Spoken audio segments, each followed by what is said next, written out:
Bom dia, boa tarde, boa noite, pessoal. De acordo com o horário que você estiver assistindo esse vídeo, estamos aqui para mais uma aula de Direito Processual Civil 2, onde nós vamos tratar a segunda parte da teoria geral da prova. Na passada, nós estávamos iniciando o estudo da teoria geral da prova, fizemos uma análise de conceito de prova, a sua questão, a sua vinculação constitucional, a natureza jurídica das normas sobre provas, falamos da classificação, aí falamos várias classificações, a questão do padrão de atipicidade da prova no CPC, falamos das provas que eram atípicas no Código de 73 e hoje são provas típicas. Falamos também da questão polêmica que envolve a prova emprestada, algumas questões jurisprudenciais, sobre requisitos. Falamos da ata notarial, dos documentos eletrônicos, e nós paramos por aí, tá certo? Hoje a gente vai começar a falar sobre o dever de colaboração em relação à prova. Então, o dever de colaboração com o Estado, em relação às partes, terceiros, e quais são as consequências caso não haja esse dever de colaboração. A primeira questão importante que o CPC, eu já falei isso algumas vezes e volto a repisar, ele trouxe um princípio da colaboração entre as partes, com o Estado, né, através do poder juiz, colaboração do juiz com o processo. Então, o que o Código traz é que as partes ou todas as pessoas envolvidas, elas devem cooperar com o processo. E aqui, em relação à prova, não é diferente. Então, até de acordo com o artigo 378, né, em relação a especificamente o que a gente está trabalhando, a parte tem o dever de colaborar com o Poder Judiciário para que a verdade seja alcançada, seja descoberta por meio da produção de prova.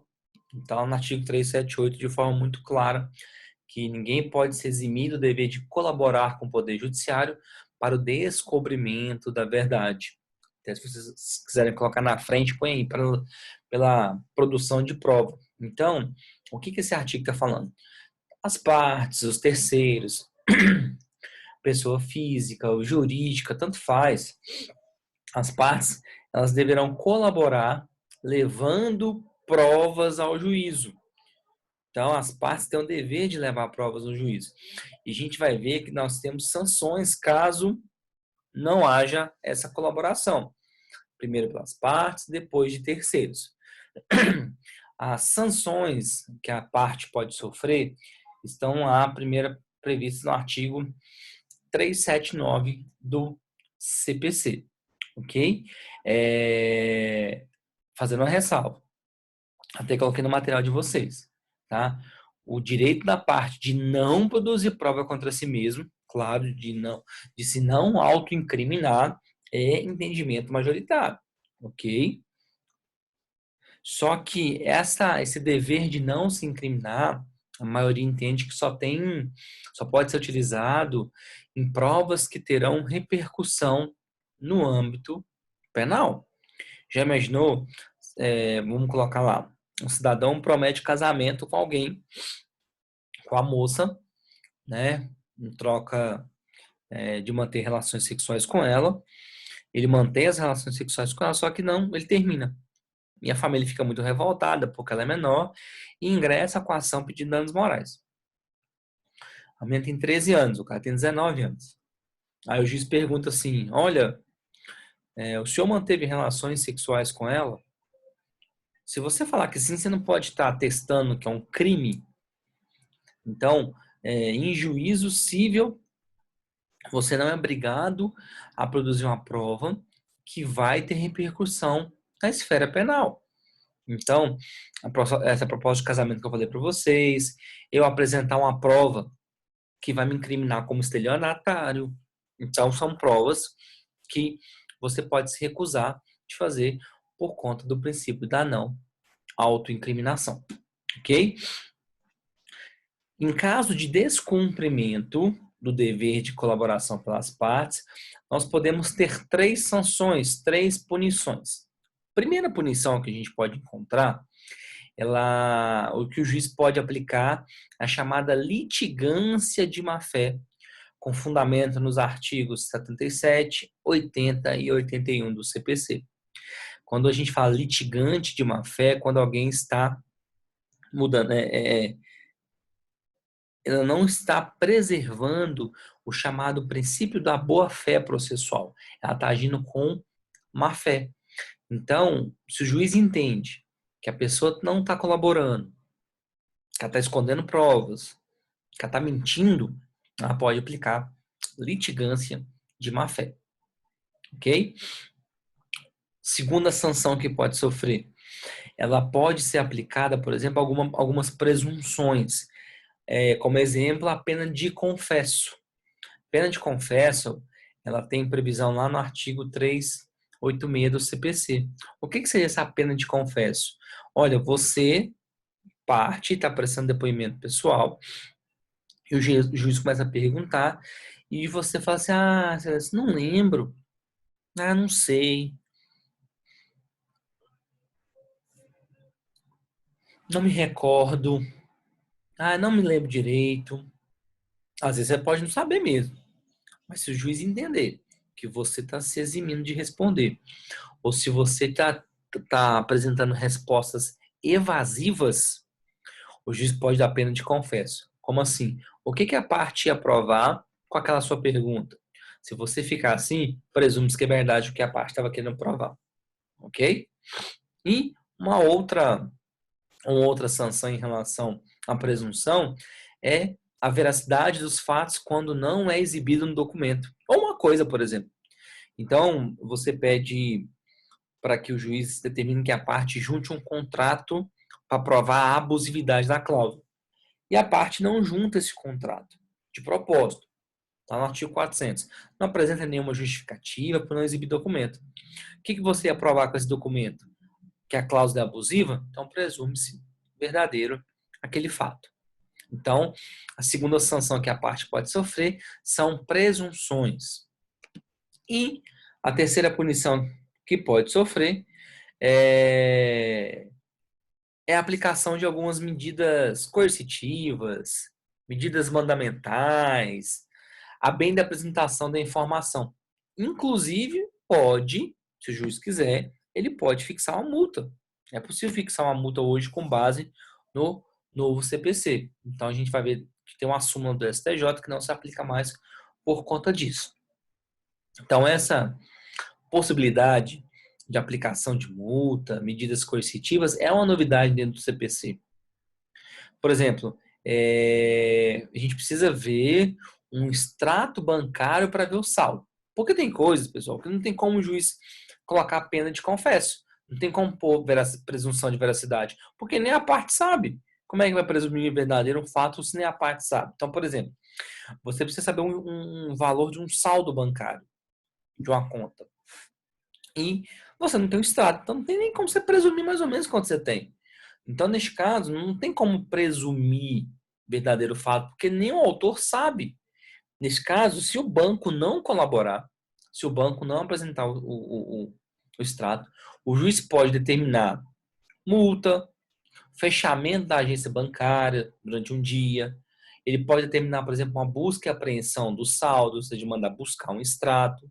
Então, são medidas para fazer valer a sua decisão. Vocês podem dar uma olhadinha no artigo 400, parágrafo único do CPC.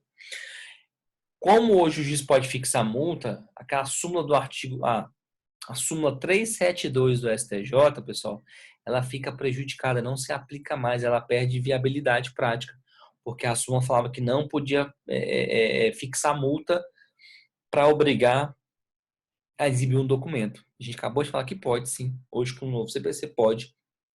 Então, não se aplica mais a súmula 372. Perfeito?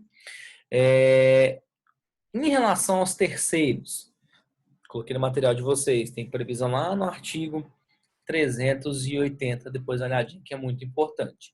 Caso o terceiro não cumpra o seu dever de colaboração, caso o terceiro não colabore com o Poder Judiciário apresentando as provas, ele também pode sofrer 3 sanções. Primeira delas, pode ter aplicação de uma multa. Essa multa, por considerar como um ato atentatório à dignidade da justiça. É um ato, o terceiro que não colabora é considerado um ato atentatório à dignidade da justiça. Vocês podem pegar artigo 77, parágrafo 1º. É uma multa sancionatória, é como se fosse um castigo mesmo. É diferente daquela outra multa para cumprir. A gente já tem essa multa, mas nesse caso é uma multa de castigo, é uma multa sancionatória. Ok? Então, primeiro, fixação de multa. Segundo, ele pode ser responsabilizado criminalmente. Olha a gravidade. Se for um particular, um crime de desobediência de uma ordem judicial, e se for um funcionário público, ele pode responder pelo crime de prevaricação. Fazendo parênteses, importante que a parte não tem essa sanção. A parte não tem sanção de responsabilidade criminal. Perfeito? E a terceira sanção é igual em relação à parte, é a aplicação de medidas coercitivas, mandamentais, a gente já falou, né? Multa, busca e apreensão, ok? Então, o que o terceiro que não colabora pode sofrer? Multa sancionatória, aquele castigo que nós falamos, responder pelo crime de desobediência e as sanções lá do 403, parágrafo único, né? Fixação de multa diária, busca e apreensão, por exemplo. Ok? Dando continuidade no ponto 9. Qual é o objeto de prova? Pessoal, necessariamente a prova tem que recair sobre fato, alegações de fato. Por quê?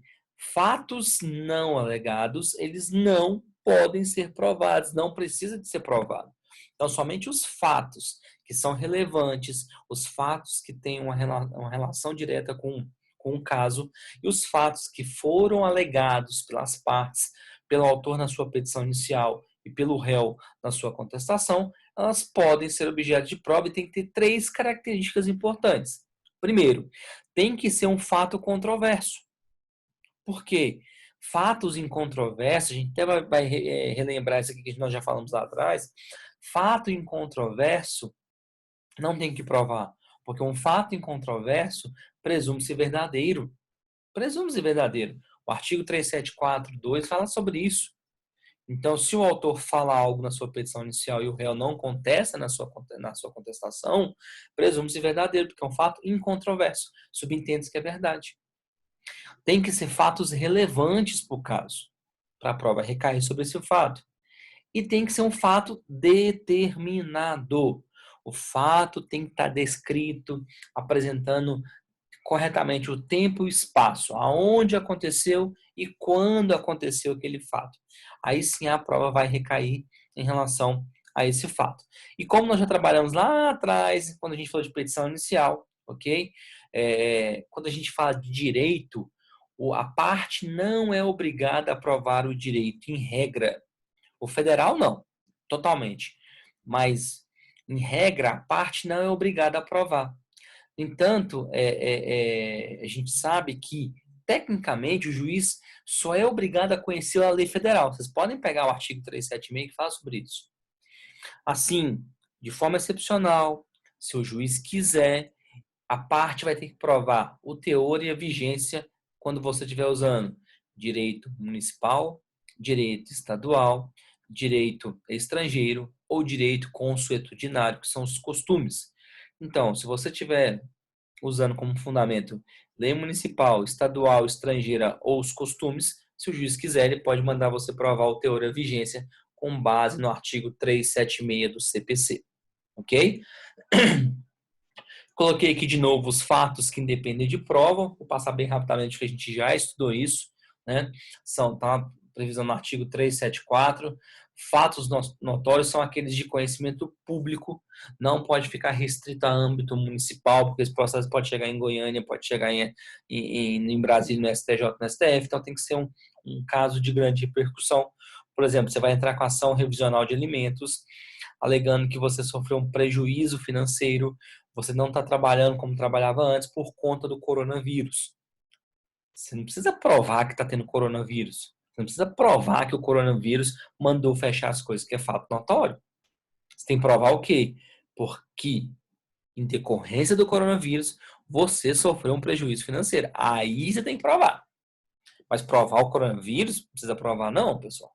Porque é um fato notório. Ok? Fato confessado. Alegado por uma parte e com ação positiva. Ele é confessado pela outra parte. Olha, realmente aconteceu isso de forma expressa. É uma ação, ok? Fato confessado, ele não é controvertido, não precisa provar, não precisa comprovar. Fatos incontroversos. Fato afirmado por uma parte e não contestado pela outra parte. Tá vendo que no confessado há uma ação, é um ato positivo, ele fala realmente aconteceu.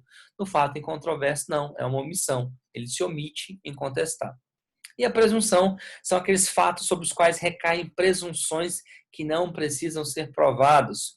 Por exemplo, nós já falamos no caso de revelia.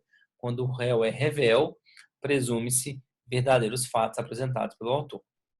Ok? Vou passar um pouquinho mais rápido sobre isso. Ponto 11. Quais são ou quem são os destinatários da prova? Existem dois tipos de destinatário da prova. O primeiro deles, eles chamam de destinatário primário, que seria o órgão julgador. Percebam que eu não falei o juiz, porque você não está produzindo a prova apenas para o juiz, para todo o órgão julgador. Então, é para o juiz, são para os desembargadores que podem, porventura, analisar um recurso, os ministros do STJ que podem analisar recurso, ministro do Supremo que pode analisar recurso. Então, quem que é o destinatário da prova? É o órgão julgador. E esse órgão julgador engloba os juízes, os tribunais de justiça e os tribunais superiores. Ok?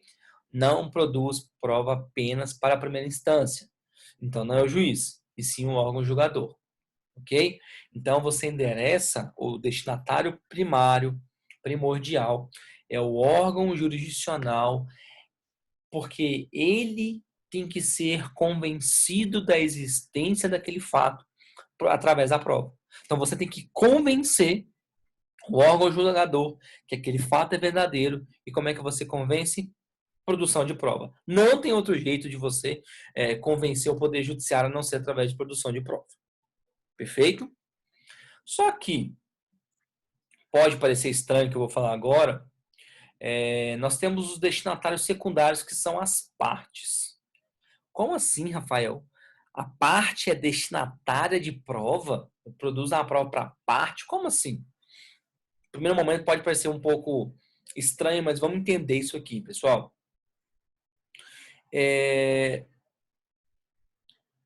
A capacidade de uma decisão para ser legítima, para ser democrática, ela passa, obviamente, pela participação das partes no processo, especialmente pelo princípio do contraditório que nós já falamos, né? A questão da participação, de conhecimento, participação. Então, para um processo ser mais legítimo, para um processo ser mais democrático, tem que ter essa participação na parte. E a capacidade que a parte tem para aceitar uma decisão, ele passa pelas provas. Não tem como, ele vai passar pelas provas. Então, a prova também pode convencer a parte. Ah, mas se a parte ficar convencida do fato através das provas, pode influenciar o julgamento? Claro, pessoal. Por exemplo, eu entro com a ação achando que eu tenho direito. Vem o réu e prova tudo ao contrário do que eu falei.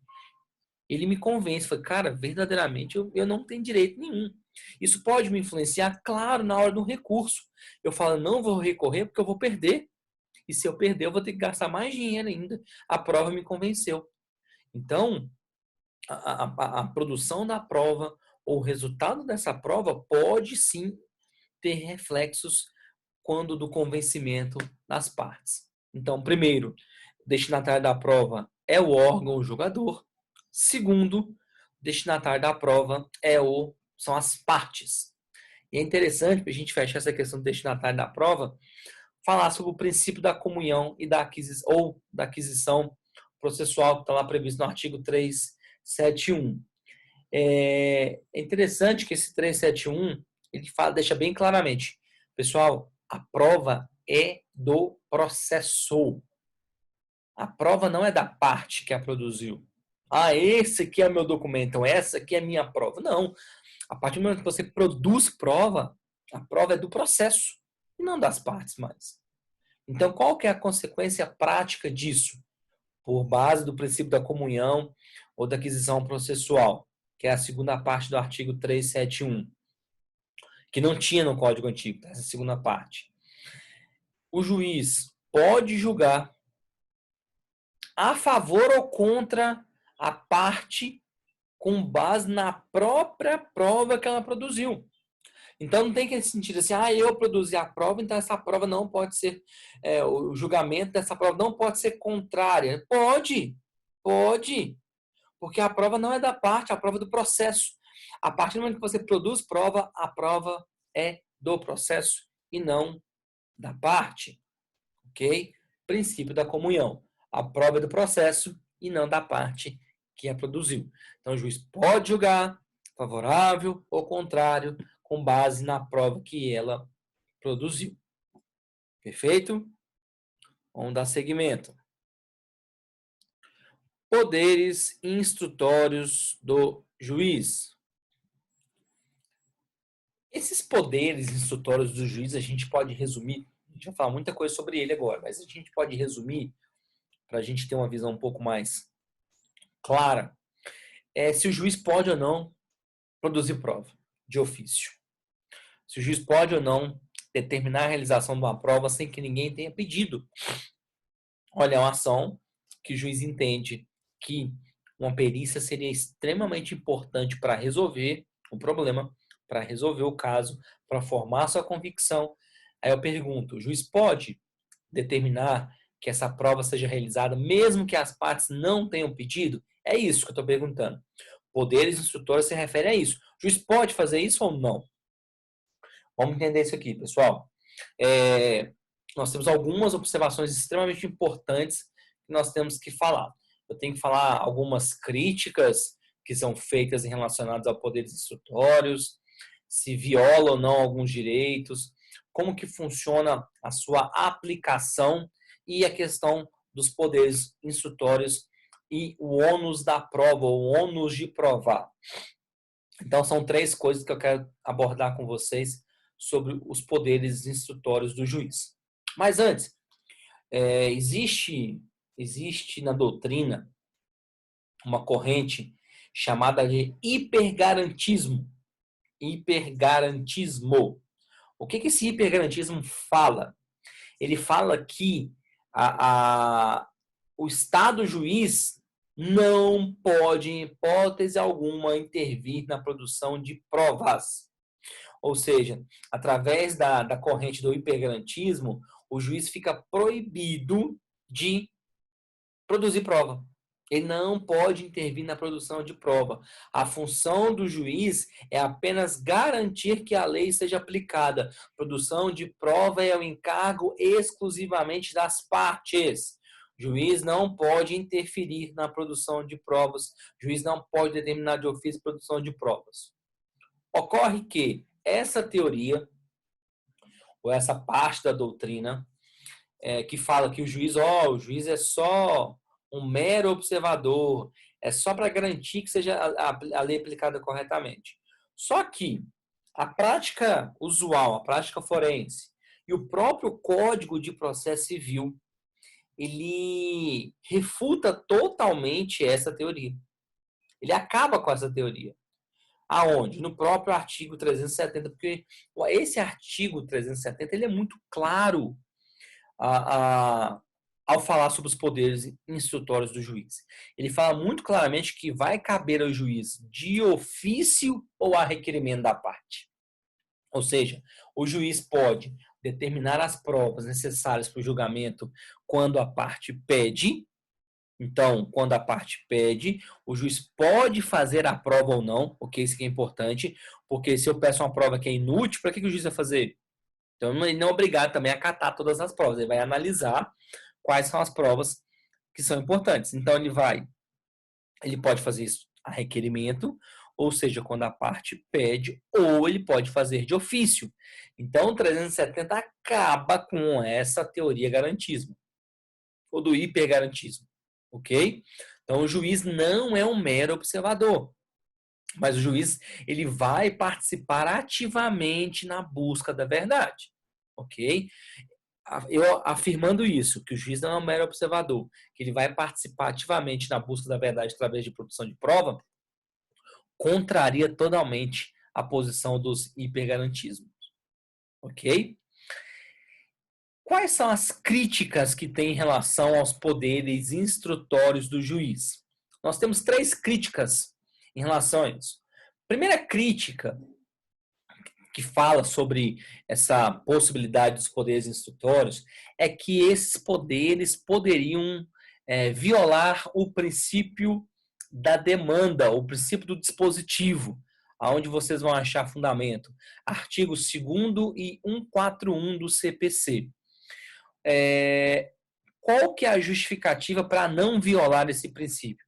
Galerinha, o princípio da demanda, que é aquela que o processo se inicia pela vontade das partes, não se aplica à prova.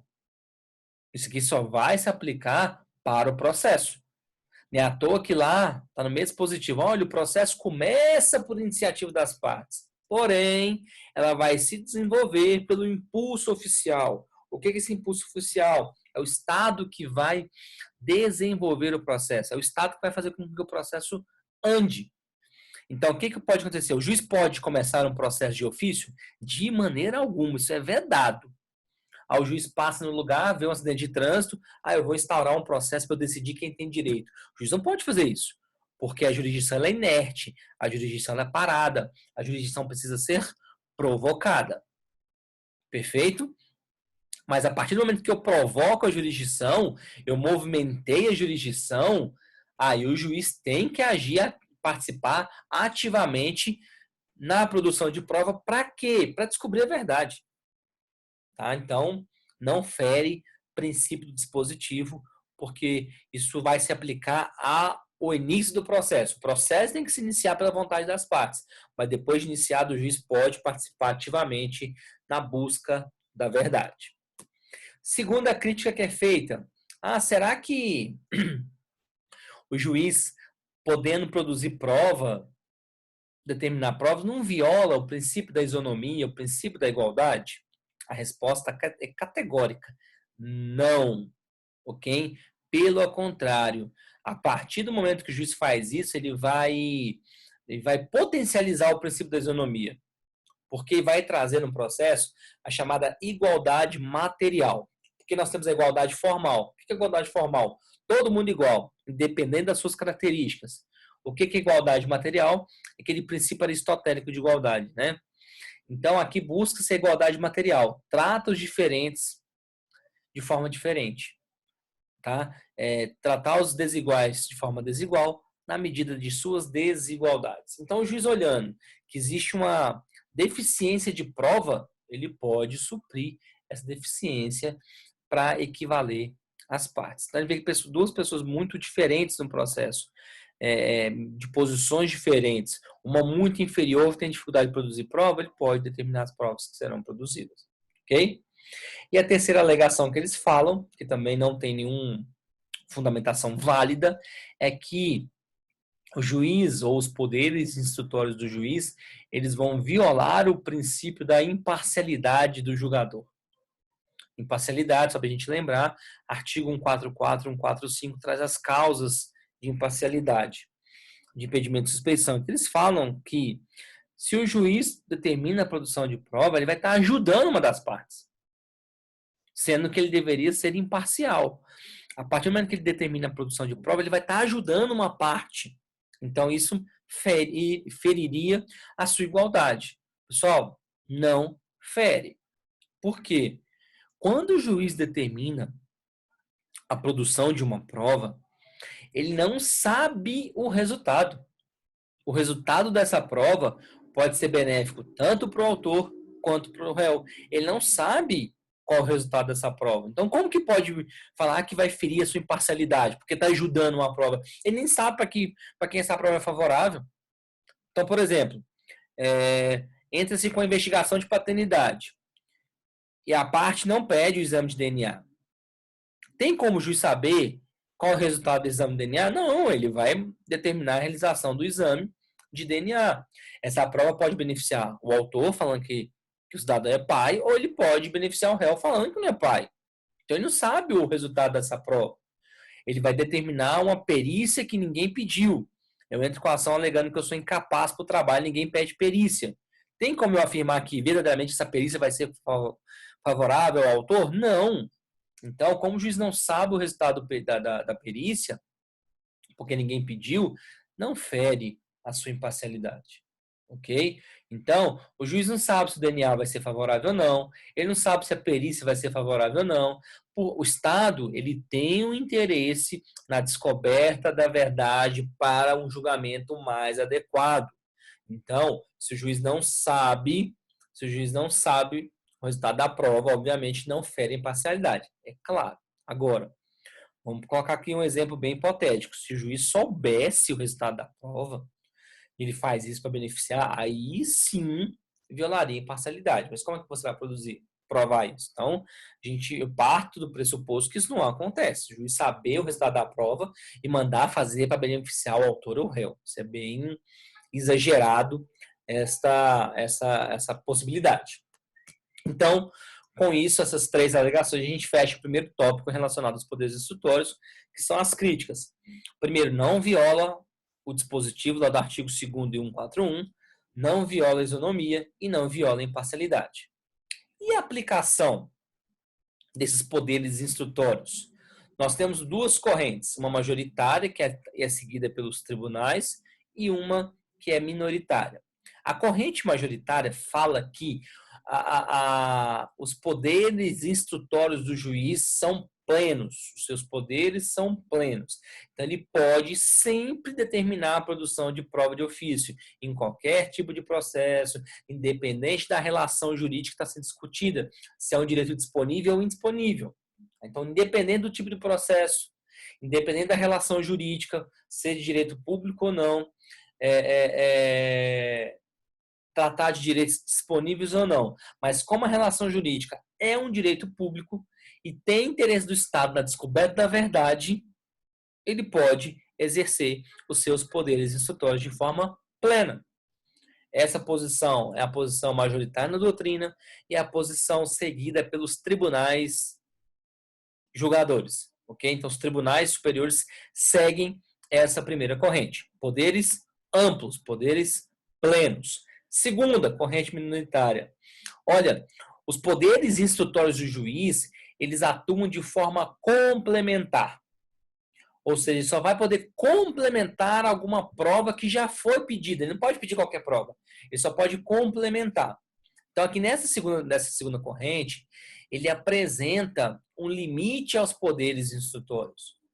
Apenas em caráter complementar. Não poderia agir de ofício para determinar qualquer prova, mas ele poderia agir de ofício para complementar uma prova. Ok? Então, por exemplo, uma testemunha está prestando seu depoimento testemunhal e fala assim, olha, excelência, eu não vi direito, porque eu estava um pouco mais longe, mas o fulano de tal estava de frente ao fato e ele tem plena condição de dizer ao senhor o que aconteceu. Só que esse fulano de tal, nenhuma das partes pediu para ouvi-lo. O juiz pode, de forma complementar, determinar a sua oitiva. A prova testemunhal já foi pedida, ele vai complementar aquela prova testemunhal. Outro exemplo, as partes pedem a realização da perícia e as partes apresentam seus quesitos. O que são quesitos? São perguntas a serem respondidas pelo perito. Só que o juiz percebe que as partes deixaram de colocar um quesito extremamente importante. Então, o juiz vai, de forma complementar, e coloca um quesito para ser respondido pela perícia. Tá vendo que ele atuou em caráter complementar? A perícia já havia sido pedida. Ele só está complementando o seu pedido. Então, existem duas correntes em relação à aplicação. Primeira, que é majoritária, aplicada pelos tribunais. É uma aplicação plena em qualquer tipo de processo, independente se é complementar ou não. O juiz pode exercer os seus poderes de produção de prova. Segunda corrente limita os poderes instrutores. Fala que não, ele só vai atuar de forma complementar. Então, os poderes amplos têm aplicação majoritária. Terceira questão importante, pessoal, sobre os poderes instrutores do juiz. É a sua relação com o ônus da prova. Pessoal, esse artigo do ônus da prova, a gente vai estudar ele, é um dos artigos mais importantes do CPC vigente, o artigo 373. A gente vai trabalhar lá no ponto 14, quando a gente fala de ônus da prova. Ele é um ponto extremamente importante. Por quê? Vamos entender o contexto disso aqui, pessoal. Caso chegue no final do processo sem produção de prova nenhuma pelas partes, e o juiz verifica que ainda tem alguma prova que pode ser possível ser realizada, ele vai determinar a sua produção de ofício, com base lá no artigo 370. Apenas se superar essa possibilidade de produção de ofício, ou seja, passando a possibilidade de o juiz produzir de ofício, seria possível julgamento com base no ônus da prova lá do artigo 373. O ônus da prova, a gente vai estudar daqui a pouquinho, é um critério de desempate do processo. Ninguém produziu prova. Como é que a gente vai desempatar? O 373 vai falar sobre isso. Então, os poderes instrutórios, eles são aplicados antes das regras do ônus de prova. Vamos entender isso aqui com exemplo prático. O autor entrou com a ação, né, contra o réu vai na audiência, se comparece à audiência, não tem acordo, o réu apresenta sua contestação, apresentou sua resposta. Em seguida, o juiz manda especificar as provas que as partes queiram produzir. Quais provas que as partes vão querer produzir? Só que ninguém pede, por exemplo, a produção de prova oral. Ninguém pediu depoimento das partes, ninguém pediu depoimento testemunhal. Só que o juiz percebe que a oitiva do autor, ou seja, o depoimento pessoal do autor, é extremamente fundamental para que o juiz entenda se ele tem razão ou não. Então, o juiz entende que é necessária a oitiva da parte autora. Então, o que ele vai fazer? Primeiro, ele vai usar os seus poderes instrutórios e vai determinar a realização da prova de ofício. Ele vai mandar ouvir a parte de ofício. Beleza. Somente superada essa possibilidade de produção de prova de ofício ao 370, ele julgaria o processo com base no ônus da prova, lá do 373. Então, os poderes instrutórios do juiz, anotem isso aí, pessoal. Os poderes instrutórios do juiz são aplicáveis antes das regras do ônus de prova, lá do 373. A gente vai entender daqui a pouquinho o que é esse ônus de prova. Ok? O que seria esse ônus de prova de forma bem rápida? Se o autor não prova o seu fato constitutivo, ou seja, o fato da petição inicial, ele perde. Se o réu não prova o fato novo que ele apresentou, lembra que ele pode apresentar fatos novos? Impeditivo, modificativo, extintivo, o réu perde. A gente vai entender um pouquinho mais sobre isso. Então, para a gente fechar os poderes instrutórios. Os poderes instrutórios do juiz, artigo 370, são aplicáveis antes das regras do ônus da prova, do artigo 373. Tá bom? E quais são os métodos de valoração da prova? Isso aqui é muito importante, pessoal. Nós temos 3 teorias que falam, ou 3 métodos que falam da forma de você valorar a prova, ou seja, dar valor à prova pelo partido do juiz. Já aviso aos senhores que a regra no processo civil, no direito processual como um todo, desculpa, civil e processo penal, é a utilização do 13.3. livre convencimento motivado ou persuasão racional. Porém, nós temos de forma, em caráter de exceção, a utilização do 13.1 e 13.2. A gente vai entender isso aqui agora, ok? O que é a valoração da prova? O que é o método de valoração da prova? É como o juiz vai avaliar as provas no processo. Olha, as partes produziram suas provas. Como que o juiz vai avaliar essas provas? Como? O Brasil tem uma regra geral, falei para vocês, que é a persuasão racional, o livre convencimento motivado, mas também tem aplicação em forma de exceção das demais teorias, vamos entender. Prova legal tarifada. O que seria o sistema da prova legal tarifada? O sistema da prova legal tarifada não é o juiz que avalia o valor da prova. Não é o juiz que avalia o valor da prova, porque é uma prova legal, é uma prova tarifada. Quem define e quem avalia essa prova é a lei. Então, a lei vai definir o valor daquela prova. O valor vem expressamente na lei. É como se fosse, é claro que a lei não traz isso, é como se fosse uma operação matemática. E a função do juiz é só somar. Por exemplo, olha, a confissão da parte vale 3. Um documento juntado vale 2. Cada testemunha apresentada vale 1. No final, o juiz vai lá, o que o autor tem? O autor tem a confissão, tem 2 documentos e 2 testemunhas. Então, vai somar 3, mais 2, mais 2. Então o autor aqui tem mais. Então, o autor ganhou. Então, esse seria o sistema da prova legal tarifada. A própria lei já traz o valor daquela prova. Gente, essa regra não prevalece no Brasil, só que a gente tem uma exceção interessante, que tem previsão lá no artigo 406 do CPC. Vou pegar aqui para vocês e fazer a leitura. Deixa eu abrir aqui. Artigo 406. Tá aqui, achei.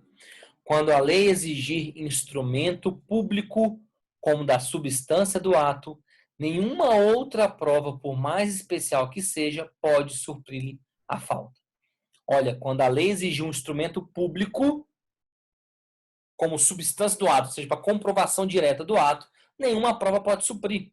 Então, por exemplo, a gente pode usar lá o artigo 108 do Código Civil. A gente até citou esse artigo 108. O que fala o artigo 108 do Código Civil? Que as transações de direito real imobiliário, ou seja, compra e venda, por exemplo, de imóveis, que sejam acima de 30 salários mínimos, só pode ser feita por escritura pública. A aquisição de um bem imóvel acima de 30 salários mínimos só pode ser provada por escritura pública. Nenhuma outra prova pode comprovar.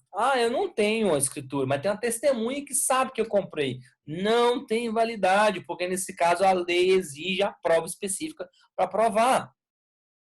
Então, essa aqui é uma exceção à regra geral. Ok? Artigos 406 do CPC e artigo 108 do Código Civil. Segundo, convencimento puro, ou livre convencimento puro. Aqui, pessoal, junto com o último, quem faz a valoração da prova é o juiz. Então, compete ao juiz valorar a prova.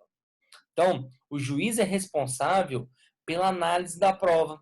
Ele vai decidir as que convenceu mais e as que convenceu menos. Olha, essa prova aqui, não sei não, me deixou com dúvida. Essa aqui não, essa aqui me deixou claro. Ok? Só que no livre convencimento puro, o juiz não tem que explicar por quê. Ele não precisa explicar. Ele não precisa fundamentar. Aqui ele tem uma convicção íntima. Porque ele não precisa falar por quê. Ele só tem que falar, olha, o documento X me convenceu mais que o documento Y. Por quê? Não sou obrigado a falar, não. Neste caso, não tem nenhuma condicionante. Não existe nenhuma condicionante para ele, a não ser formar o seu convencimento. Ok? Esse sistema vigora desde a época da Idade Média. Eles falam que o julgamento de Cristo foi utilizado com base nesse sistema. Né? Quem que vocês querem? Quem que vocês querem que solte? Barrabás ou Cristo? Eles precisaram justificar? Não. Só falaram qual que ele quer. Mas isso tem aplicação ainda hoje, Rafael? Tem. Sabe aonde, pessoal? Tribunal do Júri. O tribunal do júri é plenamente utilizado pela convicção íntima. O jurado não vai explicar por que ele está condenando e absolveu. O jurado não vai explicar, não sei se alguém já participou de júri, ele só vai votar os quesitos se é sim ou não. Houve legítima defesa? Sim ou não? Ah, mas por quê? Não sou obrigado a falar. Ele só vota os quesitos, ele só vai julgar com respostas sim ou não, sem explicar. E ele nem pode explicar, porque se porventura levantar a mão, olha, eu entendo isso, explicar, apresentar a sua posição, automaticamente o conselho de sentença tem que ser dissolvido. Ou seja, tem que acabar com aquele júri. Por quê? Porque a opinião dele pode influenciar, pode diferir na opinião dos demais. Então, no tribunal do júri, vigora o convencimento puro, ou seja, o julgador, no caso, quem vai julgar ali são os jurados, eles vão decidir se convencer ou não pelas provas, sem apresentar a justificativa, apenas utilizando a sua convicção íntima. E qual é o sistema que vigora no Brasil? O último, convencimento motivado, livre de convencimento motivado ou persuasão racional. São expressões sinônimas. O que é persuasão racional? Persuasão de convencimento de forma racional. Essa é a regra, pessoal. Pode escrever. É a regra no processo civil e no processo penal. Aqui é regra, ok? E nós já citamos exceções aos demais. A valoração da prova, igual aconteceu no convencimento puro, é exclusivamente do juiz. Compete ao juiz. Só que ele vai ter uma condicionante. O juiz, ele vai ter que dizer qual prova mais lhe convenceu, mas ele vai ter que explicar, ele vai ter que justificar, ele vai ter que motivar. Por que essa prova te convenceu mais que a outra prova? Por que esse documento te convenceu mais que o outro documento? Por que essa testemunha te convenceu mais que a outra testemunha? Tá vendo que ele tem convicção, ele forma a sua convicção, ele forma o seu convencimento, só que esse convencimento tem que ser motivado, tem que ser justificado, tem que ser devidamente fundamentado. Explica por que, meu filho, você se convenceu por essa prova, ok? Então aqui, alguns autores até falam, né, que o juiz passa pelo constrangimento ideológico de explicar por que ele se convenceu de A ou de B. Ele vai ter que se explicar. Por quê, meu querido? Apresenta a justificativa aqui. Já afirmo para os senhores que essa teoria era aplicada no Código de 73. Pessoal, tá? Então, por exemplo, o processo tem 3 testemunhas que viram o fato e 3 que falam que não aconteceu daquele jeito. Então, o juiz vai ter que explicar por que se convenceu. Olha, a testemunha ela foi mais convincente, tem um documento que também leva a crer que esse fato é o verídico. Olha, a testemunha, ela gaguejou, ela entrou muito em contradição, e essa testemunha não, ela foi convicta na sua fala. Ela tinha certeza absoluta do que foi falado. Tá? E, além disso, junto com o documento que o autor juntou, não deixa dúvidas do que efetivamente aconteceu. Tem um documento e tem uma testemunha que afirmaram isso ou deixaram de afirmar aquilo. Então, isso é explicar, pessoal. Olha, o documento comprovou, tá certo? A perícia comprovou que efetivamente houve falha por parte do réu. Então, como houve falha por parte do réu, ele vai ter que reparar o dano. Tá bem que ele está explicando? Ele está explicando. Okay? Tem que explicar. Por quê? Porque a partir do momento que nós temos essa explicação do juiz, a gente consegue verificar a racionalidade lógica da sua decisão. Não é só simplesmente dizer assim, julgo procedente por quê? Porque sim. Não, está errado. Essa decisão não está fundamentada, essa decisão é nula. Mas por que você julgou procedente? Não, eu julguei procedente porque efetivamente ficou comprovado aqui os danos. Olha, ele falou que houve um acidente de trânsito, que bateram no carro dele e o conserto ficou em 3 mil. Ele juntou 3 orçamentos aqui que comprovam o valor. Além disso, ele falou que ficou 3 meses afastado de trabalhar. Tá aqui, ó, o relatório médico afastando ele 3 meses do trabalho. E ele conseguiu provar que ele ganhava 2 mil em média por mês. Então, neste caso, ele tem que receber os 6 mil. Tá bem que ele está explicando? A gente consegue verificar qual que é a racionalidade lógica da decisão dele. Ok? Tá certo? Então, pessoal, o livre convencimento motivado, eu vou explicar agora porque que esse livro está entre parênteses. A prova também é valorada pelo juiz de forma livre, desde que ele apresente a sua fundamentação. Ok? Onde a gente vai achar isso? Artigo 371 trata sobre isso. Qual que é a confusão que teve, pessoal? No Código de 73, a lei trazia a expressão livre convencimento motivado. O juiz apreciará livremente a prova. E o CPC de 2015 retirou essa expressão. E muita gente fala assim de forma mais afobada. Então não existe mais o livre convencimento motivado do juiz ou persuasão racional. Não é isso, pessoal. Por que que o CPC tirou? Qual que é o objetivo de tirar essa expressão do código? Qual foi o fundamento em tirar essa expressão do código? Ele tirou apenas um ponto de vista simbólico. A função de ter tirado essa expressão livre foi para demonstrar que o juiz nunca foi livre mesmo para julgar. Ele nunca teve a liberdade plena para julgar. O juiz continua tendo liberdade na valoração da prova, mas nunca foi totalmente livre para julgar, porque ele tem que fundamentar, ele tem que dizer o motivo que levou a formar o seu convencimento. Então, por isso, como ele não é totalmente livre, essa liberdade não é absoluta, o legislador entendeu por bem suprimir a expressão livre. Ok? Então, aqui a gente fecha o ponto 13. Qual que é a teoria aplicada? Convencimento motivado ou persuasão racional são expressões sinônimas. Prova legal, a gente pode citar o exemplo que eu passei para vocês, artigo 406 do CPC e 108 do Código Civil, e o convencimento puro, as decisões proferidas pelo tribunal do júri. Agora nós vamos entrar em um ponto extremamente importante, que é o ônus da prova, o ponto 14, que alguns autores entendem que esse artigo é o mais importante do CPC. Porque graças a esse artigo, o processo hoje tem uma técnica de desempate. Se chegar no final do processo e não tiver provas da alegação do autor, ou seja, do seu fato constitutivo, e nem das alegações novas do réu, que é um fato modificativo, extintivo, impeditivo, que são chamados os fatos novos apresentados pelo réu, ou defesa de mérito indireta, o juiz vai julgar com base nas regras do artigo 373. O autor não provou seu fato constitutivo, não? Então perde o autor.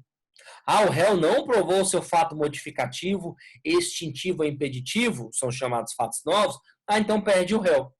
Então, por exemplo, o cidadão ingressa com ação de cobrança e ninguém provou nada. Ninguém provou nada. Chega no final, o autor não provou nada e o réu na contestação fala assim, não devo. Ele não apresentou um fato novo. Ele simplesmente falou assim, não devo. Então, quem tem que provar o fato constitutivo é só o autor, porque o réu não apresentou fato novo. Chega no final e o autor não prova o seu fato constitutivo, ou seja, não prova a dívida, ele vai perder, porque não provou o fato constitutivo.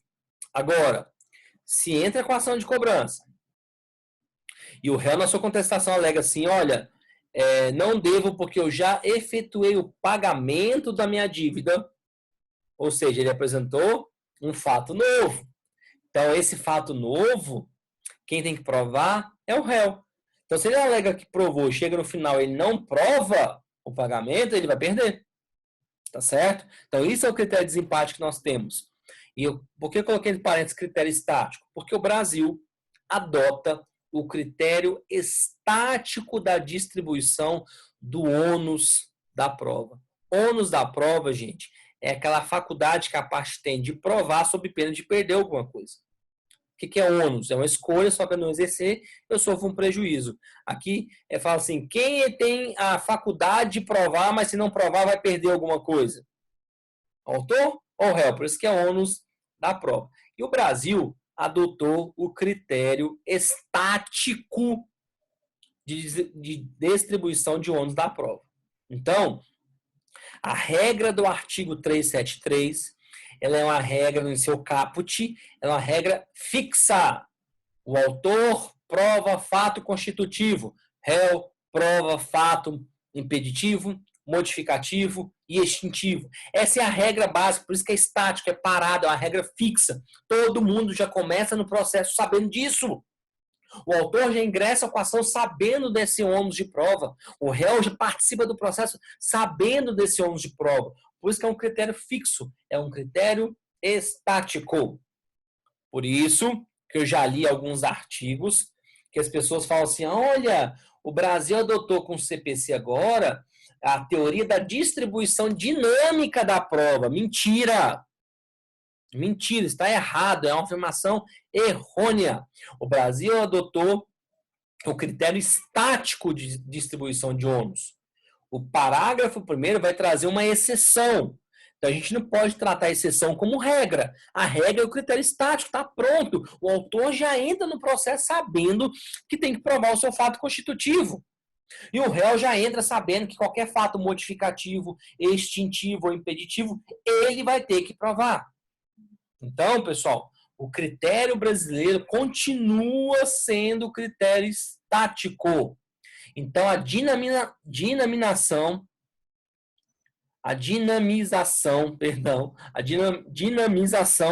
do ônus de prova, que é um ônus dinâmico, é apenas uma exceção, é apenas uma possibilidade. Por que é uma possibilidade? Se o juiz ficar quieto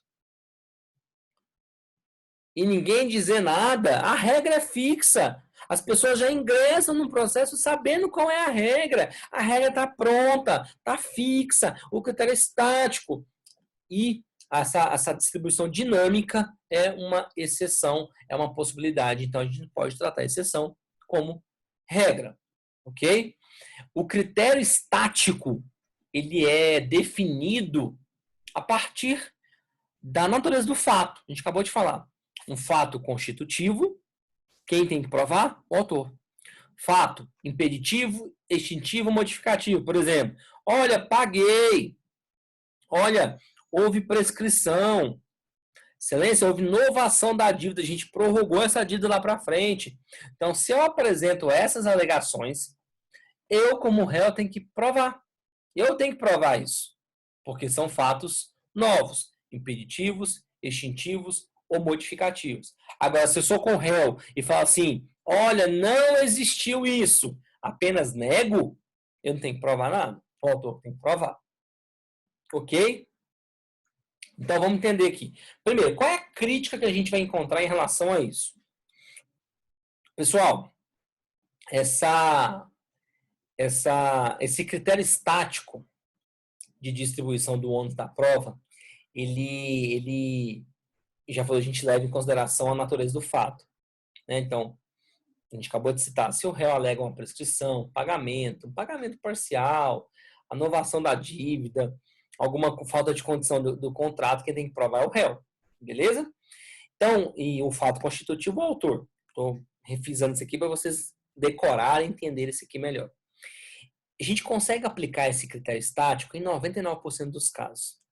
A gente vai ter uma hipótesezinha que nós não teremos como utilizar essa regra estática.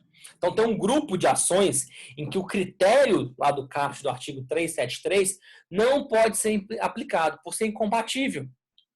Então, nas chamadas ações declaratórias negativas, vou dar um exemplo para ficar mais claro sobre isso, uma ação declaratória negativa não tem como a gente utilizar o critério estático, porque é incompatível.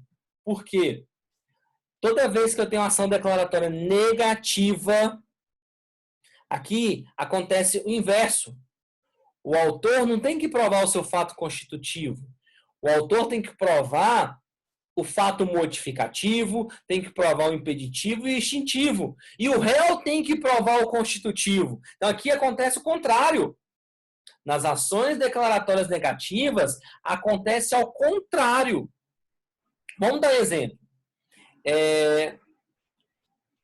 Eu fiz um negócio com você, fiz tenho uma dívida com você, e eu paguei essa dívida. E eu não peguei recibo com você no dia. Aí eu falo assim, olha, fulano, me dá um recibo aí. Não vou te dar mais não. Você não quis pegar na época. E, além do mais, eu vou te cobrar de novo essa dívida. Vou te cobrar de novo. Você fica preocupado. Fala, opa, como assim? Então, eu sou o autor e vou ingressar com ação declaratória de inexistência de dívida, de inexistência de débito. O que eu tenho que provar? O débito? Não. Eu vou ter que provar um fato extintivo, modificativo ou impeditivo. Nesse caso, é um fato extintivo. Eu vou ingressar com a ação. Eu sou o autor, mas eu vou provar um fato extintivo. Eu vou ter que provar que eu paguei. Já o réu, ele vai ter que provar um fato constitutivo. Ele vai ter que provar, não, Rafael não pagou, a dívida existe. Tá vendo que é o inverso?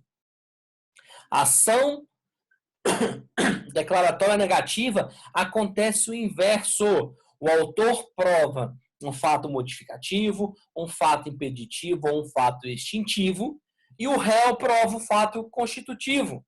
Então, se eu entro com ação contra você, uma declaratória de inexistência de dívida, eu, nesse caso, que eu paguei, eu vou ter que provar um fato extintivo, vou ter que entrar com ação para provar que eu paguei. Não tenho o recibo, mas eu tenho testemunhas que comprovam que eu já paguei. E réu, você como réu, vai ter que provar o fato constitutivo, vai ter que provar que efetivamente a dívida existe. Tá vendo que é o inverso? Então, neste caso, usar o critério estático não vai ter êxito, ok? É muito pequeno, 99% das ações você consegue aplicar tranquilamente, sem problema. Mas as ações declaratórias negativas não tem jeito, ok? Última observação importante para a gente fechar a questão do ônus da prova, a gente caminhar para o último ponto, é sobre o aspecto do ônus da prova. A doutrina vai ter dois aspectos. Primeiro, o aspecto subjetivo e objetivo, que o objetivo prevalece. O subjetivo fala que o ônus da prova é dirigido à parte, porque as partes têm que saber o que elas têm que produzir, quais provas que elas precisam produzir para provar quais fatos. Então, as partes sabem qual é a regra de desempate. A parte já entra sabendo qual é a regra de desempate. O autor tem que provar fato constitutivo, réu tem que provar fato modificativo, extintivo e impeditivo. Então, o ônus da prova é dirigida diretamente, exclusivamente às partes que sabem se não produzirem determinada prova, elas vão perder o processo. O autor sabe, se não provar o fato constitutivo, ele perde. O réu sabe, se ele não provar o fato modificativo, extintivo, impeditivo, ele vai perder. Então, neste caso, tem um aspecto subjetivo, que o ônus de prova é dirigido às partes. E nós temos o aspecto objetivo que vai prevalecer. Olha, o ônus da prova é dirigida ao órgão julgador. É uma regra de julgamento. Como assim? Se no final do processo ninguém provou nada, o juiz julga com base no artigo 373. Ele vai aplicar o artigo 373. Então, o ônus da prova não seria dirigido às partes, e sim para o juiz, porque é uma regra de julgamento na hora de solucionar o conflito. Ok? Então, qual que é a posição majoritária? Que o aspecto objetivo, ou seja, que é dirigido ao juiz, prevalece em relação ao subjetivo. Ok. Regra pode ser, pessoal, quando a gente tem o critério estático. O critério estático é uma regra de julgamento, claro. Agora, se for uma aplicação dinâmica do ônus da prova, aí, neste caso, o aspecto objetivo cede espaço para o aspecto subjetivo. Ok? O objetivo não afasta o subjetivo, ou seja, endereçar para o juiz não afasta endereçar para a parte. Ok? Mas, no caso de distribuição diversa do ônus da prova, que são os parágrafos, o objetivo cede espaço para o aspecto subjetivo. Ok? Quando o juiz, né, ou a lei, ou as partes, que é o nosso próximo tópico, modificarem a regra do ônus. Ok? Inclusive, essa modificação tem que ser comunicada às partes, para evitar decisão surpresa. Ok? Tem que ser comunicada para evitar decisão surpresa. Ok? Então, quando o juiz, ou as partes, ou a lei mudarem a regra do ônus, que é o nosso próximo tópico que a gente vai tratar, o caráter subjetivo vai ter preponderância, ou seja, vai ser dirigida mais à parte. Por quê? Porque as partes têm que saber o que vai ter que provar. As partes vão ter que ser avisadas do que vai ter que provar. Por quê? Eu tenho que avisar as partes para evitar a decisão surpresa que é vedado pelo artigo 10 do CPC. Partindo para o nosso último tópico sobre teoria geral das provas. A gente vai fechar a teoria geral das provas e semana que vem, na outra semana, a gente começa a falar sobre os meios de prova, as espécies de prova, bem tranquila essa matéria de espécies de prova. A teoria geral é mais importante do que, propriamente dito, os meios de prova. Pessoal, quando a gente fala de modificação do padrão legal do ônus de prova, eu estou falando que, às vezes, a legislação ela permite que se mude o padrão da regra do artigo 373. Que padrão que é esse? De novo, o autor prova fato constitutivo, o réu prova fato modificativo, extintivo e impeditivo do seu direito. Então, essa regra padrão, esse critério estático, às vezes pode ser modificado. Ok? E essa regra padrão vai ceder espaço para uma outra regra sobre quem tem um ônus de provar. E essa modificação pode ser pelas partes, pela lei e pelo juiz. Vamos entender isso aqui, pessoal. Já aviso para vocês que pelas partes é a coisa mais rara acontecer, mas é uma possibilidade que nós temos que analisar. Está lá nos parágrafos 3º e 4º do artigo 373, ok? Pode acontecer através de um negócio processual típico, ou seja, previsão e lei, as partes podem modificar com base no artigo 190 o ônus de prova. Vamos dar exemplo para a gente entender isso aqui. Antes de dar o exemplo, com base em que a parte pode mudar? Primazia da autonomia da vontade das partes. Primazia da autonomia da vontade das partes. A vontade das partes vai prevalecer. Então, as partes podem fazer um contrato, por exemplo, que trata sobre direito patrimonial disponível. E a regra, a gente não vai usar aquela regra do critério estático. Então, as partes podem perfeitamente delimitar isso, né, antes ou depois da existência de processo. Então, pode ser feito isso antes ou durante o processo. O parágrafo 4º do 373 fala sobre isso. Eles podem convencionar, eles podem colocar isso no contrato, por exemplo, assim, o que cada um vai ter que provar. Eles podem ou inverter, por exemplo, olha, o réu prova o fato constitutivo e o autor prova o fato modificativo, extintivo e impeditivo. Ou ele vai estabelecer exatamente o que cada um vai provar. Exemplo, é feito um contrato entre duas grandes empresas. É uma relação empresarial, não é relação de consumo. Esquece, isso vai mudar um pouquinho a relação de consumo. Eu não quero tratar em relação de consumo agora, porque a gente vai tratar no último item aí, que é pelo juiz. Então, as partes fazem um contrato empresarial onde uma empresa vai ceder maquinários para outra empresa. E a gente combina no contrato, as empresas colocam no contrato que se tiver algum problema no maquinário, se o maquinário apresentar qualquer problema, a pessoa que cedeu o maquinário, que deu o maquinário, ela vai ter que provar que a máquina não tem defeito. Ok? Então a gente coloca isso. O A vai vender maquinários para a empresa B.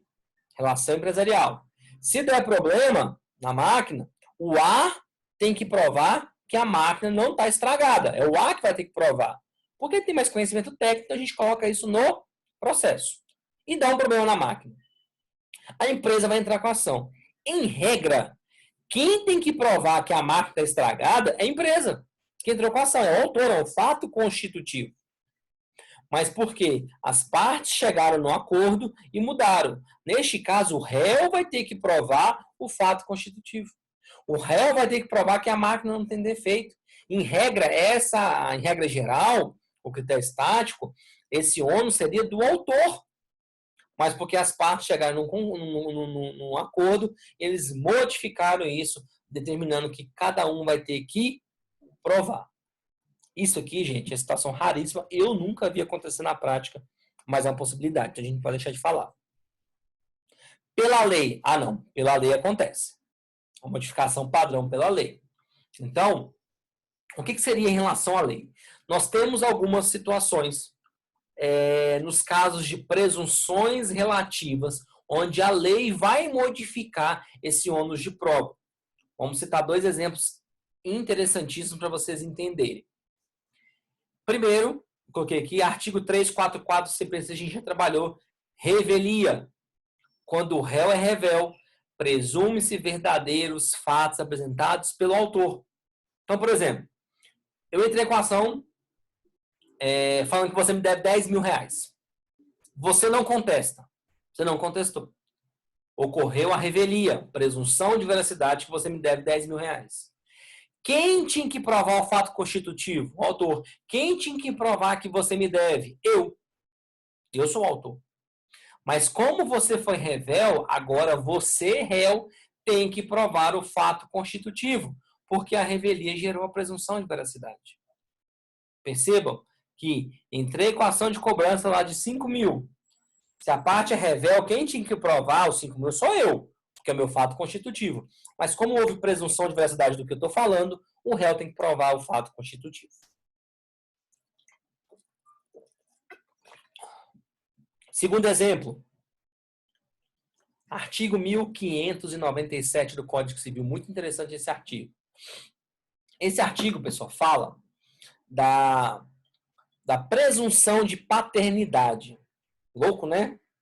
Depois, se vocês puderem pegar esse artigo, dá uma olhadinha que eu acho bem interessante sobre isso.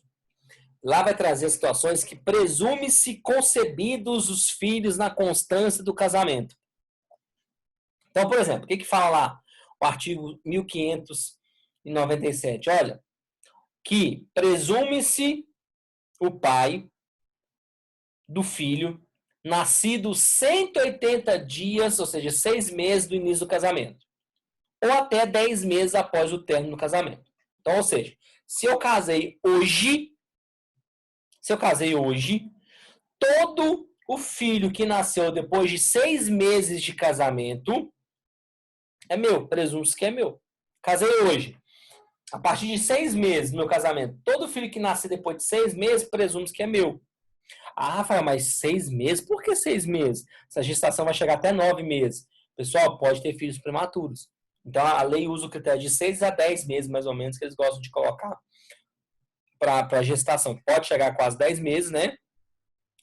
E com as chamadas 40 semanas, ou 6 meses também. Então, eles usam esse critério. Então, por exemplo, casei hoje. A partir de 6 meses, todo filho que nasça no meu casamento, presume-se que eu sou pai. Ou divorciei hoje. Todo filho que nasceu até 10 meses depois do meu divórcio, presume-se que é meu. Então vamos dar um exemplo. O filho nasceu 8 meses depois do divórcio. Nasceu 8 meses depois do divórcio. Presume-se que é meu. E ele vai entrar com ação de paternidade. A mulher me liga e fala, Rafael, olha, a gente divorciou, mas infelizmente fiquei grávida. O filho é seu. Presume-se que é verdadeiro. Aí eu falo, não, esse filho não é meu, não. Quando o filho entra com a ação de investigação de paternidade, quem tem que provar que a paternidade é ele, tem a presunção. É lógico que é feita através do DNA. É um fato constitutivo. Só que nesse caso, não. Ele não precisa provar nada. Ele entra com a ação e eu, que sou o pai, tenho que provar que não sou pai. Eu vou ter que provar o fato constitutivo. Então, neste caso, a lei modificou o padrão legal de ônus da prova, porque eu, pai, em regra, vou ter que provar que não sou pai. Sendo que a maioria dos casos, quem tem que provar a paternidade é o autor que está entrando, é o fato constitutivo. Entendeu? Agora, não. Eu entrei em ação de investigação de paternidade normal. Não é nesse caso. O cara alega, o Rafael é pai. Eu falo assim, eu apresento um fato novo. Excelência, não sou pai porque eu sou estéril. Eu tenho que provar que eu sou estéril, tá vendo? Porque é um fato novo, um fato modificativo, extintivo e impeditivo do direito. Agora, o fato constitutivo da paternidade é o filho que prova. Agora, na regra do 1597 do Código Civil, o filho que nasce depois de 6 meses do casamento ou até 10 meses do divórcio, presume que o pai é o pai. Presume que o marido é o pai. Então, neste caso, o pai que tem que provar o fato constitutivo. Ok? Só fazer uma observação, e com um exemplo importante para vocês entenderem, quando a gente fala de presunção legal absoluta, que a gente está falando de relativa, ok? O que é presunção legal relativa? Cabe prova em contrário. Presumo que eu sou pai, eu posso provar que eu não sou pai. Agora nós temos a presunção legal absoluta que não cabe prova em contrário. Vou dar um exemplo que é muito utilizado em prova. Os artigos 3º e 4º da Lei da Ação Popular, ele, por exemplo, é muito claro, é um exemplo de presunção legal. O administrador fez a contratação de um advogado sem concurso público. Contratou sem concurso público. É uma presunção absoluta de lesividade ao patrimônio público. Ah, mas eu contratei uma pessoa excepcional, uma pessoa excelente, que nunca prestaria um concurso para ganhar pouco e seria tão bom. Seria tão bom que esse cara é muito bom, então nesse caso não teria chance. Pessoal, nesse caso não há que se falar isso, ok? É uma presunção absoluta de lesividade. Não estou falando em inversão do ônus da prova, não estou falando em prova em contrário. Aqui não existe prova em contrário. Presunção absoluta, legal absoluta, não cabe prova em contrário. Ok? E a última possibilidade que nós temos de modificação do padrão é pelo juiz. Ok? Se vocês pegarem o artigo 373, parágrafos 1º e 2º, fala que é possível. Então, o que eu estou falando? É uma possibilidade e não uma obrigação. Ok? É uma possibilidade. Lá fala poderá o juiz atribuir. Lá não fala deverá o juiz atribuir. Fala poderá. Então, é uma possibilidade, não uma obrigação. Ok? Então, o que seria isso? No caso concreto, o juiz vai verificar que a lei autoriza ou que a prova é mais fácil de ser produzida por uma das partes, ele esquece o caput do artigo 373 e pode modificar a ordem de prova. Gente, quero deixar bem claro isso aqui para vocês. A distribuição dinâmica não significa inversão do ônus da prova. Inversão do ônus da prova, vou falar daqui a pouquinho, está no Código de Defesa do Consumidor, ok? Não estou falando em inversão, distribuição de, anotem isso aí, distribuição dinâmica do ônus diferente do ônus da prova. Diferente do ônus da prova, ok? Na distribuição dinâmica, o juiz vai determinar quem tem que provar o quê, de acordo com a facilidade da produção de prova. Ok? O que seria a inversão do ônus da prova de forma bem superficial? O réu tem que provar tudo que o autor está falando é mentira. Isso é inversão. O autor traz um monte de fato e joga tudo no colo do réu para o réu provar que aquilo ali é mentira. Isso é inversão. Na dinamização, o juiz coloca na mesa o que ele acha que cada um vai ter que provar. Por exemplo, olha, réu, você vai ter que provar que o equipamento que você vendeu é um equipamento que funciona bem. Esses são ônus. Autor, você vai ter que provar que seguiu todas as especificações do manual, que você seguiu todas as regras e recomendações do consultor, do vendedor. Isso é distribuição dinâmica. O juiz diz, olha, o autor tem que provar isso, o réu tem que provar aquilo. Inversão, não. Inversão, você joga tudo no colo do réu. O réu vai ter que provar tudo que é mentira. Ok? Uma questão importante, pessoal. De acordo com o parágrafo 2º do artigo 373, não tem como você mandar provar algo que seja praticamente impossível. Por exemplo, prove que você nunca conversou com ele. Mas como que eu vou provar isso? Tá vendo que não tem como? Ok? Você não pode transformar em um ônus que seja extremamente excessivo para a parte. Ok? Pessoal, essa modificação do padrão legal pelo juiz pode acontecer em qualquer processo que é regido pelo CPC. Pode acontecer, por exemplo, em processo empresarial, em um processo tributário, em processo comercial, mas vamos deixar claro que para a relação de consumo nós temos uma regra própria que eu quero trabalhar com vocês, que é o artigo 6º, inciso 8º do CDC. Pessoal, a inversão do ônus da prova, ou seja, o autor alega tudo e o réu tem que provar que tudo é mentira, ela existe no Código de Defesa do Consumidor, Lei 8.078/90, para proteger o consumidor nos casos de hipossuficiência e vulnerabilidade. Nós somos hipossuficientes, nós somos vulneráveis perante o fornecedor. O fornecedor tem capacidade econômica maior, técnica maior em relação a nós, consumidores. Então, por exemplo, se você compra um carro, esse carro apresenta um defeito, de motor, você, consumidor, entra com a ação e o juiz vai inverter o ônus da prova para quê? Para que o réu prove que o carro não tem defeito. Imagina se não tivesse isso, por exemplo, você compra uma televisão de 100 polegadas, chega na sua casa, liga na tomada, a televisão explode, pega fogo. Aí você vai ter que entrar com a ação. Aí você teria que entrar com a ação e provar que a televisão tinha algum problema. Como que você vai provar isso? Fazendo perícia. Imagina uma perícia dessa, pessoal. Você vai ter que atacar o projeto original da televisão para falar que houve um componente que foi ligado indevidamente e esse componente é mais fraco que gera a explosão do produto. Olha que loucura. Nunca a gente conseguiria fazer isso. Então, o que eu faço? Excelência, comprei a televisão, coloquei na tomada e ela explodiu. O que o fornecedor tem que provar? Inverte os ônus da prova. Que isso não é verdade.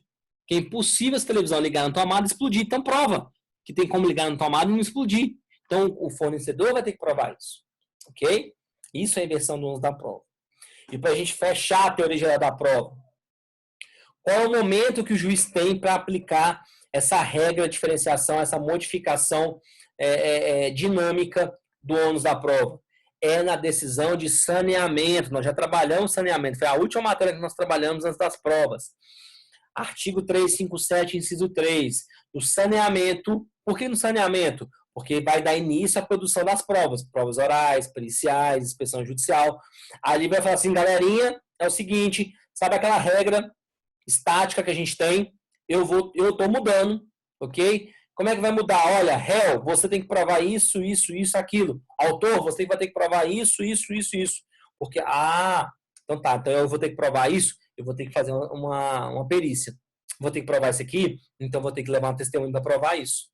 Ok? Então tem que avisar. Por quê? Se não avisar, as partes vão achar que é o critério estático, que é critério fixo. Autor prova fato constitutivo, réu prova fato modificativo, extintivo e impeditivo. Se o juiz não falar, eles vão achar que é normal. Então tem que se falar. Vai ter que se falar sim.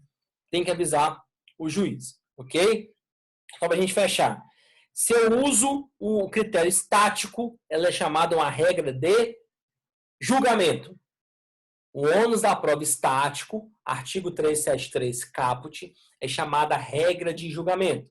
Agora, se vai modificar pelo juiz o ônus, é uma regra de procedimento. Então, tem que ser avisado aqui no saneamento. Não pode deixar para avisar na sentença. Já imaginou? Pode fazer na sentença? Aí você, autor, você, réu, está lá esperando. Beleza. Eu, autor, tenho que provar fato constitutivo. Eu, réu, tenho que provar fato modificativo, impeditivo e extintivo. Estou aqui na minha. Chega na sentença, o juiz fala assim, pegadinha do malandro, estou mudando. Autor, você tinha que ter provado um fato modificativo. Mas ninguém me avisou antes. O réu, você tem que provar um fato constitutivo. Ninguém me avisou antes. Tá bem que não pode? Então, nesses casos, a modificação tem que acontecer no saneamento. Tá bom? Eu sei que essa teoria geral da prova é bem extensa, bem importante. As nossas próximas aulas vão ser bem mais tranquilas, que são os meios de prova. Quais são os meios de prova que a gente tem? A gente vai falar dos meios de prova, prova pericial, prova testemunhal, depoimento pessoal. A gente vai falar, vai ficar bem mais tranquilo a nossa compreensão. Quero agradecer a atenção de todos e até a próxima.